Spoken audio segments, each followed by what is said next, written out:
Hi viewers, welcome to Neyveli சமையல். நம்ம இன்னைக்கு பூரியும் பூரி மசாலா ரெண்டும் எப்படி நல்லா டேஸ்ட்டாக பண்ணுறது அப்படின்னு சொல்லிட்டு பார்க்க போகிறோம். வாங்க அதுக்கு என்னென்ன பொருட்கள் தேவைன்னு பார்க்கலாம். இன்னைக்கு நம்ம இந்த பூரி மசாலா செய்யறதுக்கு என்னென்ன தேவையான பொருட்கள் பார்க்க போகிறோம். ஒரு தக்காளி வேணும், ஒரு 4 பேர் சாப்பிடணும் அப்படின்னா ஒரு 3 உருளைக்கிழங்கு, வெங்காயம், பூண்டு தேவையான அளவு, 2 பச்சை மிளகாய், கடைசியில் கொஞ்சம் அந்த லெமன் ஜூஸ் வந்து ஒரு 1/2 டீஸ்பூன் வந்து அதில் ஆட் பண்ணுவோம். ப்ளஸ் அதில் கரைச்சி விடுறதுக்கு வந்து நம்ம வந்து கடலை மாவு எடுத்துப்போம். அது ஒரு 3 டேபிள் ஸ்பூன்ஸ் எடுத்து தண்ணியில் நல்லா கரைச்சி விட போகிறோம். ஸோ முதல்ல நம்ம என்ன பண்ண போகிறோம், இந்த உருளைக்கிழங்கை வந்து நல்லா வந்து பாயில் பண்ணி எடுத்துக்கணும். இப்போ பாருங்கள், அந்த உருளைக்கிழங்கை வந்து நல்லா வேக வச்சு மேஷர் வச்சு நல்லா மேஷ் பண்ணி வச்சுருக்கேன். வெங்காயம் நல்லா கட் பண்ணி வச்சாச்சு. பூண்டு, தக்காளி, க்ரீன் சில்லி 2 எல்லாத்தையும் நல்லா ஃபைன் சாப் பண்ணியாச்சு. இந்த கடலை மாவு காமிச்சேன் இல்லையா, அதை நல்லா கொஞ்சம் தண்ணி ஊற்றி நல்லா டைல்யூட் பண்ணி வச்சாச்சு. ஸோ இப்போ இதை எப்படி பண்ணணும் அப்படின்னு சொல்லிட்டு நம்ம பார்க்கலாம். முதல்ல நம்ம வந்து ஒரு பேன் எடுத்துக்க போகிறோம்.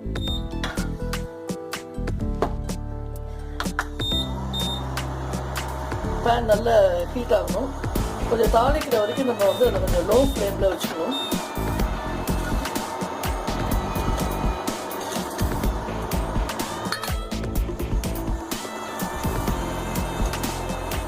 இந்த பூரி மசாலா வந்து என்ன அப்படின்னா, இது வந்து அந்த மசாலா தோசைக்கு பண்ணுறோம் இல்லையா, அதுவும் இதே சேம் மசாலா தான்.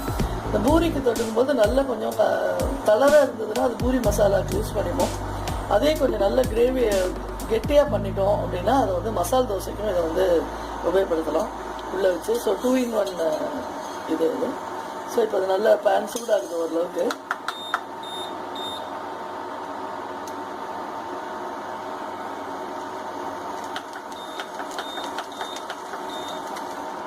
இப்போ நம்ம இதில் கொஞ்சம் ரெக்கையர்ட் அமௌண்ட் ஆஃப் ஆயில் வந்து போட்டுக்கிறோம்.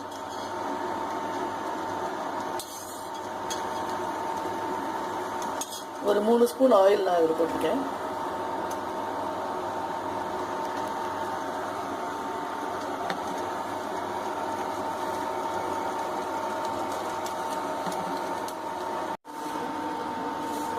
இதுதானுங்க.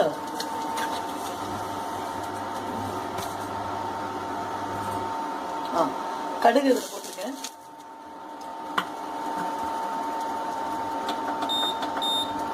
கடுகுல வெடிக்க ஆரம்பிச்ச உடனே கொஞ்சம்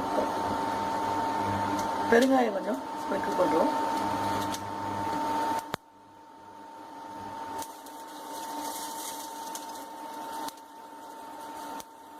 இப்போ இதில் ஒரு 1/2 டீஸ்பூன் வெள்ளை உளுத்தம் பருப்பு தாளிக்கிறதுக்கு, கொஞ்சம் கடலை பருப்பு போடணும்.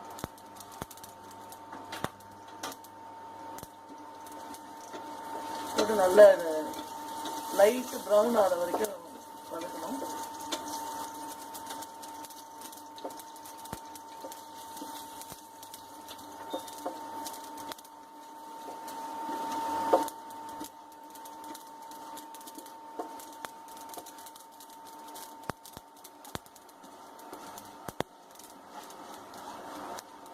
லேசாக வதங்கிடுச்சு.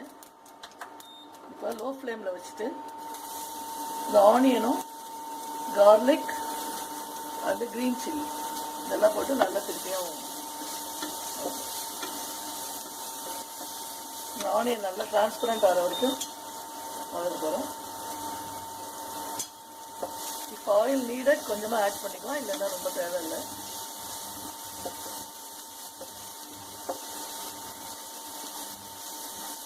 ரொம்ப ஒரு இந்த இன்க்ரீடியன்ஸ்லாம் ரெடி பண்ணிட்டோம் அப்படின்னு சொன்னால் ஒரு 5 நிமிஷத்தில் செய்யக்கூடிய ஒரு சைட் டிஷ் இது. ஓரளவு வெங்காயம் வதங்கிடுச்சு. இந்த ஸ்டேஜில் நம்ம இந்த டொமேட்டோவை பண்ணியிருக்கோம், கட் பண்ணி வச்சுருக்கோம், அதை நம்ம சேர்க்கணும்.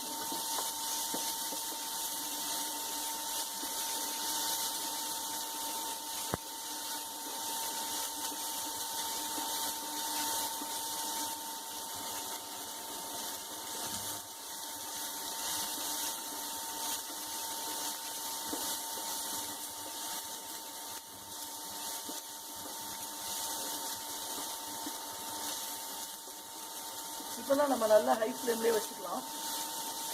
இன்னும் இது இல்லை. எஸ், இப்போ டொமேட்டோவும் வதங்கிடுச்சு. இப்போ என்ன பண்ணுறோம், இந்த கடலை மாவு கரைச்சி வச்சுருக்கோம் இல்லையா, இதை வந்து இதில் அப்படியே போடுறோம்.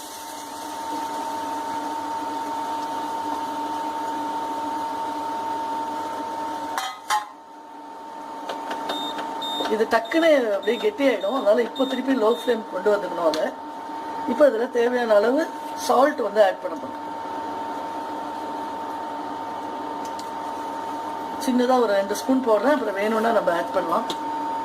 இந்த ஹோட்டல்ஸ்லாம் பார்த்துருப்பீங்க, இது நல்ல எல்லோ கலரில் இருக்கும். ஸோ நம்ம வந்து டர்மரிக் பவுடர் வந்து ஒரு 1/2 டீஸ்பூன் ஆட் பண்ணி கொஞ்சம் இதை நல்லா கொதிக்க விடணும். பாருங்கள், இது உடனே கெட்டி ஆகிடும். லோ ஃப்ளேமில் வச்சுருந்தாலுமே இது கெட்டி ஆகிடும். ஸோ இந்த ஸ்டேஜில் நம்ம அதை மேஷ் பண்ணி வச்சுருக்கிற பொட்டேட்டோவையும் ஆட் பண்ணிவிட்டு நல்லா இதை பிளெண்ட் பண்ணி விட போகிறோம். ஸோ இப்போ இந்த கன்சிஸ்டன்சி நம்ம தான் டிசைட் பண்ணோம் எப்படி இது வேணும் அப்படின்னு சொல்லிட்டு. பாருங்கள், இப்போ இந்த பூரிக்கு வந்து ரொம்ப தண்ணியாக இருந்தால் சரியாக வராது, ரொம்பவும் திக்காகவும் இருக்கக்கூடாது. ஸோ கரெக்டான கன்சிஸ்டன்சி இதுதான். ஸோ இந்த ஸ்டேஜில் இது கொஞ்சம் லேசாக இந்த கடலை மாவு கொஞ்சம் கொதிக்கணும். அதுக்காகவே வந்து கொஞ்சம் நம்ம தண்ணி வந்து ஆட் பண்ணுவோம்.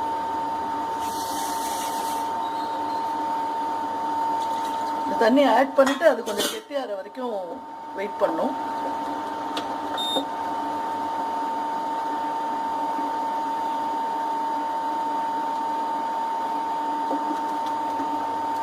நான் செசர்ட் ஏர்லியர் இப்போ இது மாதிரி கொஞ்சம் நல்ல கன்சிஸ்டன்சி வந்து ரொம்ப தளராக இருந்தது அப்படின்னா இதை நம்ம பூரிக்கு யூஸ் பண்ணுவோம். இதை நல்ல இன்னும் கொஞ்சம் நேரம் இது பண்ணோன்னா அப்படியே கெட்டி ஆகிடும். அப்போ அது வந்து அது அப்படியே மசால் தோசைக்கு யூஸ் பண்ணுவோம். ஸோ ரெண்டுத்துக்கும் இதே மசாலா தான் நம்ம உபயோகப்படுத்துகிறோம். ஸோ இதில் நம்ம கடைசியாக என்ன பண்ண போகிறோம், இறக்கினதுக்கப்புறம் ஒரு 1/2 டீஸ்பூன் லெமன் ஜூஸ் ஊற்றிட்டு கறி லீவ்ஸ் ஸ்ப்ரிங்கிள் பண்ணோம்னா அருமையான ஒரு பூரிக்கு தேவையான ஒரு மசாலா வந்து ரெடி ஆகிடும். ஸோ இப்போ இது பாருங்கள், இது ரொம்ப அருமையாக ரெடி ஆகிடுச்சு. நல்ல கிறிஸ்பியான பூரி பண்ணுறதுக்கு என்னென்ன ஆட் பண்ணணும், மாவு எப்படி பிசையணும், அதெல்லாமும் நிறைய பேர் கேட்டிருந்தாங்க. இது எப்படின்னு பார்க்கலாம்.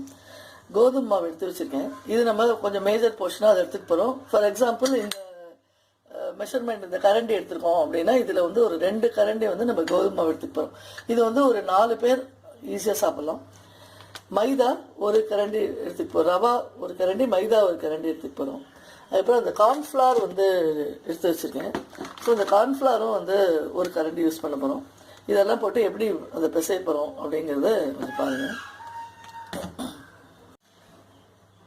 நான் சொன்னேன் இந்த 4 மாவையும் அதை கரெக்டாக ரெக்கட் ப்ரொபோர்ஷனில் எடுத்திருக்கேன். அகைன் ஒரு வாட்டி சொல்கிறேன். கோதுமை மாவு ஒரு 2லேருந்து 3 ஸ்கூப் எடுத்திருக்கேன்.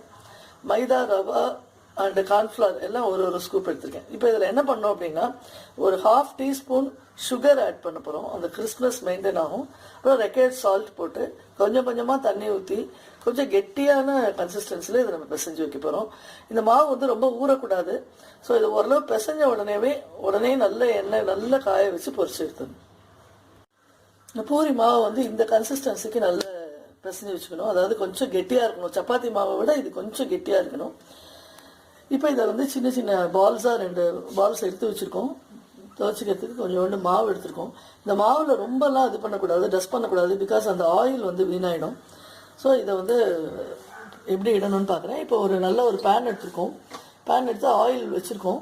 இது கொஞ்சம் நல்லாவே ஹீட் ஆகணும். அதே சமயத்தில் ஓவர் ஹீட் ஆகாமையும் பார்த்துக்கணும்.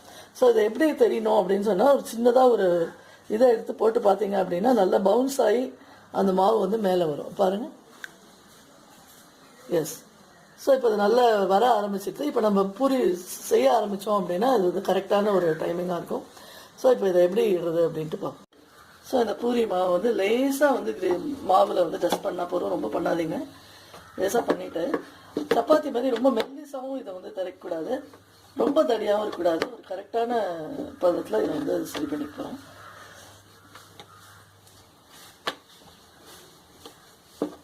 லைட் ரோலிங் தான் இருக்கணும். இப்போ இந்த பூரி வந்து இப்போ நல்ல சூடான எண்ணெயில் பொறுமையாக ஜாகிரதையாக போடணும். யங்ஸ்டர்ஸ் ஒரு 2 மினிட்ஸ் விடுங்க. அது அப்படியே அழகாக பவுன்ஸ் ஆகி வரும். அதுக்கப்புறம் இந்த எண்ணெயை எப்படி கொஞ்சம் மேலே எடுத்து இது பண்ணிங்கன்னா அழகாக அது வந்து ஒரு பால் மாதிரி ஆகிடும். பாருங்க. எஸ்.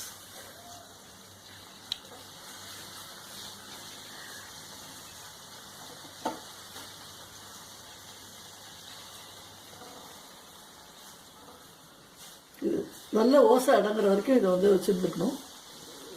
அப்போ தான் நல்லா 2 பக்கமும் நல்லா அது வேகும்.